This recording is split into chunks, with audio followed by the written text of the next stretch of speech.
अगर हम यूपी का ही देख लें तो निवेश की हालत क्या रही होगी, और जो बातें आंकड़ों के हिसाब से बड़ी बड़ी कही जाती हैं, जो इनके प्रोजेक्ट चल रहे होंगे वो प्रोजेक्ट कोई समय पर पूरा नहीं हुआ है इनका। अब मान लीजिए सरकार बचानी है तो अच्छी बात है कि बिहार को, आंध्र प्रदेश को कुछ विशेष पैकेज या विशेष योजनाओं से जोड़ा गया है, लेकिन उत्तर प्रदेश जैसा प्रदेश जो प्रधानमंत्री देता है, क्या वहाँ के किसान के लिए कुछ बड़े फैसले हैं? किसान की फसल की पैदावार, उसकी कीमत के लिए क्या कोई इंतजाम है?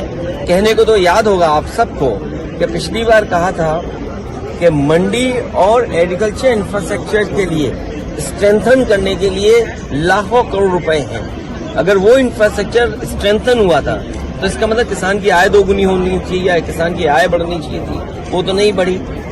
तो किसान के साथ संकट पैदा किया इन्होंने। बेरोजगारी इन्होंने बढ़ाई है। 10 साल में जो इतनी बेरोजगारी बढ़ गई उसको कैसे कम करें, और वो भी आधी अधूरी नौकरी से।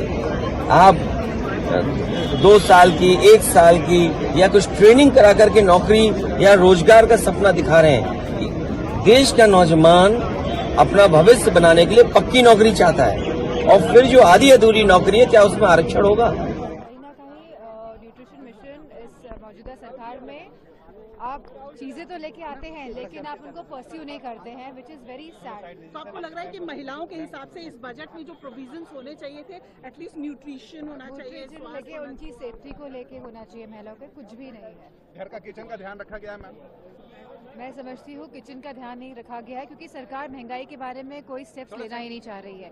और जहाँ तक हम देखेंगे तो जो परचेजिंग पावर है जो रूरल एरियाज में है वो लगातार घटती जा रही है, इसके ऊपर भी कोई ध्यान नहीं दिया गया है।